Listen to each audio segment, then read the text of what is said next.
First up, why is it good to have young people help make and do research on interventions or programs for young people with disabilities? So I'm in order to answer that question, I basically have to talk about the nature of empathy and worldview. The thing is that we esteem empathy to be this, really high value in our society, but most of the time it's somewhere between difficult and impossible to actually put yourself into somebody else's shoes. One of the things that, like, all human beings sort of take for granted by our very natures, because we have to, is like the particular fundamental nature of our minds and bodies and their relationships between one another. Even if somebody was really determined and capable and studied people with disabilities and, all the scholarship that has been done about the way we live our lives for years, the fundamental fact of the matter is, if you haven't lived it, if you haven't lived your mind and your body functioning in a completely different way, you cannot fathom it. It's impossible. It is, in effect, against human nature to be able to do that. So the reason why it's important to get people with disabilities involved is because so much of a successful disability training is in changing perspectives. And if the designer of the program or the researcher doesn't understand what those perspectives are in the first place, it's impossible. For instance, in designing Project Team, when we did this thing called Plan Step 3, basically, when we did an original phase of the program which talked about forming a plan for advocating for change, at the end of it, I realized that there was a problem based on my own personal experience, which is that oftentimes when teens with disabilities advocate for change, we go to adults and we advocate and advocate and advocate, and it's successful. But then something ephemeral, almost undefinable often happens, which is that our peers feel resentful. Because adults, in a desire to be accommodating or in a desire to assure that they don't look like they're discriminating, just comply with whatever we are asking for, because we and the people that advocate for us are wielding a legal hammer. But what that can do is it can force them to change how things work for other students or other professionals, that can make things harder for those professionals or less fun for other students, ruin something that other people cherish. And because of the distinctive nature and where that change is coming from, it's really obvious that I, as the person with a disability, for instance, was the cause of that. And I and another member of the panel that we work on in the project that we do, we call Project Team, we had very negative experiences in our early lives where we had learned the basic steps of advocacy, advocated a change for ourselves, and received enormous amount of resentment from our peers over the fact that we'd changed something that they care about in a way they didn't want to. And you can't understand how severe that is or how it comes about unless you've lived it, and unless you have experienced the dichotomy between wanting to participate and the breakdown with your peers, and that ultimate paradox that happens where you work so hard so you could be included, and the thing that you did resulted in your continued exclusion. And so things like that, perspective, are why it's important to get people with disabilities involved in designing programs like these. Excellent. Thank you so much. I had no idea this response was going to come. Okay. Let me gather my thoughts here. Next question. Okay. What have you learned by being involved in research to make Project Team? So, what have I learned? Here's what I've learned. I have learned that the old approach to the fundamental spirit or zeitgeist of the disability mind, around the world needs to end and disappear. That there is a better, much more powerful way that people with disabilities need to live their lives. I'm sure people have talked already about empowerment, or a feeling of real positive fulfillment, and I've experienced that too. I have tremendously enjoyed the chance to be able to pit my intellect against a problem that I care so much about with such a great group of people. But I've learned fundamental skills in Project Team that have transferred throughout my whole life, and that's because the idea was conceived of by someone brilliant, and because Jessica has made certain realizations that are on the very cutting edge of the whole disability world, that are going to define the paradigm of how disability advocacy, training, teaching, education, all of it works. And those basically break down into two things. One being strengths-based learning, and two being interdependence. So the first thing is that this paradigm that existed, when people started talking about people with disabilities being integrated into mainstream society, was like, they must be independent because, members of mainstream society are independent. And so what we need to do is get them as close as they can be to being self-sufficient. It was all about self-sufficiency, self-sufficiency, self-sufficiency. But really, what Jessica sort of realized and put forward and taught us is that that's not the case. And that it's not logical, and that there's a far better methodology that revolves around interdependence, that revolves around the fact of, I'm not solely dependent on you, and I'm not independent. We work together, and we are mutually dependent upon one another. And what that does is it creates this paradigm that leads to strengths-based learning. And that's where we're not focusing on our weaknesses. We're not saying that there is such a thing as a disability. We're saying there's such a thing as an inaccessible outside world, an inaccessible environment. And what we have decided is that every single person in the world has strengths, and every single person in the world has weaknesses. Ours are just more pronounced, I think, on both ends. By virtue of the fact that we all have some areas that are severely weak on one end of the spectrum, we gain strengths in adaptability on the other end of the spectrum. And because we are adapting every single moment of every single day of our entire lives.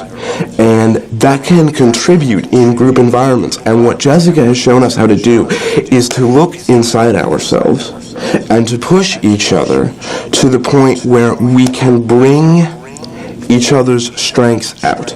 And so it's about stopping focusing on weaknesses and starting to use each other in an interdependent mechanism to develop each other's strengths, and using each other's strengths in a group setting to compensate for all of each other's weaknesses, so that as a group whole we can accomplish anything we put our minds to. And that doesn't just have to do with Project Team. I mean, when Jessica first found me, I didn't understand any of this. The idea that this could work, the idea that I could stop remediating and start just focusing on the places where I'm strong was crazy. But the fact is, she taught me that she showed us that it was possible. And it wasn't a teaching experience. Teaching is the wrong word. The environment was provided where we could discover that for ourselves. Whereas in all other environments that we'd ever encountered in the health and services world, an environment was created that was completely obstructive and antithetical to that way of thinking. What Jessica did was put us in a space where those obstacles were removed. And so I know for a fact, and I know from talking to my colleagues on the project team panel for a fact, that we've not only used those skills in project team to accomplish amazing things, but we've taken it out into our lives and integrated into other groups and learned how to be seriously powerful contributing members of society, because fundamentally we do have those skills to adapt. We do have those different perspectives, and when we bring that into a group setting, an asset, a group then possesses an asset that is extremely valuable, versatile, and rare, and can fundamentally change the whole direction and dynamic that any group, not just our group, possesses. And so learning how to utilize those strengths-based approaches to accomplish interdependence and interdependence, to allow us to use the strengths-based approaches, is really the nature of the empowerment that I've learned through Project Team. Thank you. Yishai purposely wanted to say that because he knew we were talking to teachers. Yeah. Okay, good, thank you. Finally, what's been your favorite part of making and doing research about Project Team? I'd say proving the world wrong would have been my favorite part, the general principle of the thing, in that I am a scholar at the core of my soul. I believe that at a fundamental level, scholarship has always been and will always continue to be the primary impetus of change at the start. And so being able to enter, not just scholarship in general, but to be, at the cutting edge of it, with one of the brightest minds in the field and such a great group of people around me who I'm working with and supporting with and who I can support, that's not just producing a program, but that's going out into the wide academic change vortex that exists in every field, and being able to say, you're wrong, I'm being Galileo and I'm being Da Vinci, and I'm saying here's a paradigm, and I'm telling you you're wrong, in that I'm saying, look, teens with disabilities, we can be engaged. We are capable of being engaged. You are having trouble engaging us because you can't put yourself in our mental space. And that's okay, because you're not supposed to. It's not a shortcoming on your part. It's just the way the human mind works. But the thing is that if you let us choose our own goals, if you let us determine our own identities, if you let us discover our own strengths, we are capable of engaging ourselves, not to go according to a pre-prescribed pattern that you think is best, but of forging our own path in the world. Because there are mechanisms that we have acquired for doing that you can't teach us.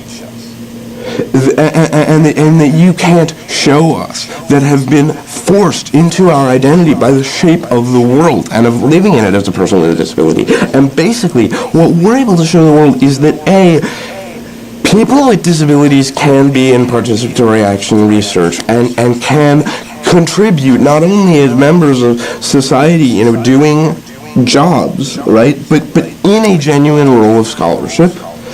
And discovering things about ourselves and how to help ourselves, that we can be engaged, that we can be part of an adult-level discussion about something with huge possible ramifications, that we can understand the rigors of ethics and responsibility inherent in that discovery, and that we can and that we can help to bridge a gap which someone even at the very forefront of all that scholarship couldn't accomplish on their own.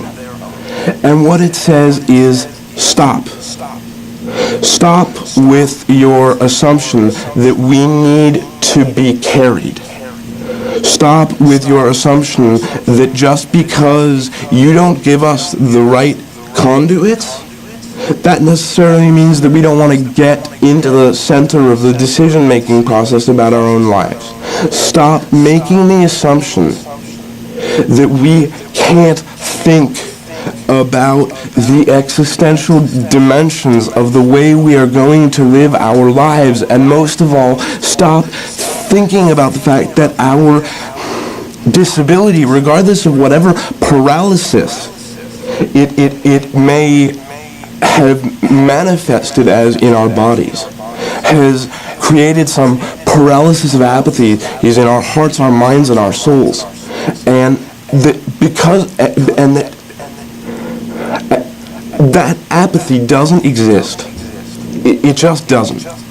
What your responsibility is, as the educator, is not to try to decide upon a pattern and try to make that pattern fit around us. It's to get to know us and make a pattern that fits.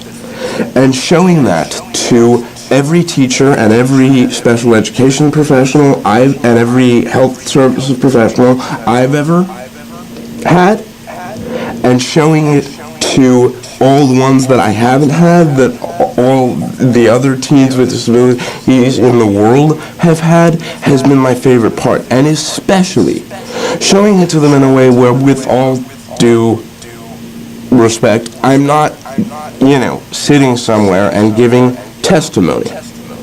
I'm saying, here is the vaunted, undisputed legacy of truth in scientific empiricism, and here's me making that statement and supporting that thesis and ingraining that thesis within that empiricism so that by your own standard of truth, you can't dispute it.